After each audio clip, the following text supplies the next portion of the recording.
Hello, my name is Keith, and these are my stamps. Episode 25, Az'ad, Hind. We are looking at India, more or less, today, which is in South Asia. At the time that we're talking about, India was under British control. British India was present-day Pakistan, India, Bangladesh, and Myanmar. Some areas of importance in the history of Azad Hind: the Andaman and Nicobar Islands, which are circled in red, Sumatra at the far south, circled in yellow. Just north of that, circled in orange, is Singapore, and in the top right corner, the northeast corner, Taiwan, circled in pink. I decided to keep this map up as I talk through the history, as we mention these four places. Before I did any investigation about Azad Hind, when I came across the stamps in sorting through some great box I got, I assumed they were just some of those fake propaganda or just some of those produced for money kinds of stamps. However, not the case. They are actually legitimately produced, although they never were issued. Goes back to a man called Subhash Chandra Bose, and he was a politician in India who was really fighting for Indian independence from the British.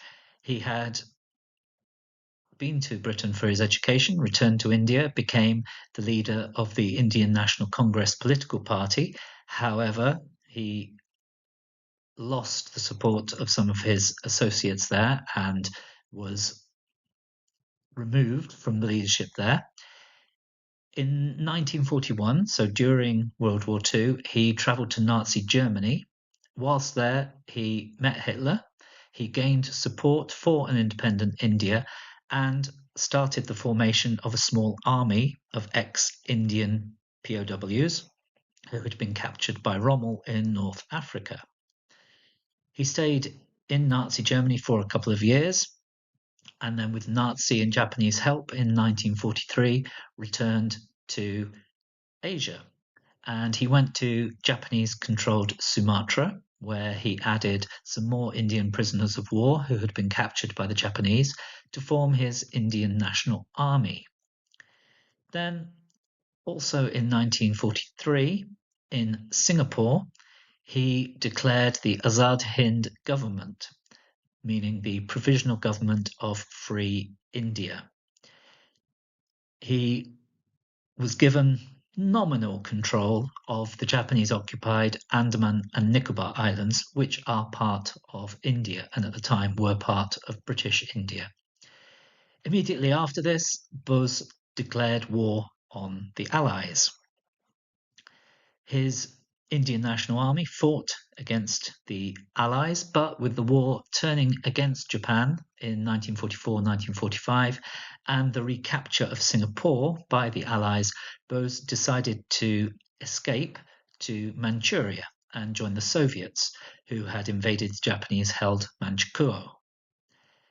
However, en route, his plane crashed in Japanese-held Taiwan and he was killed. His legacy is a mixed one.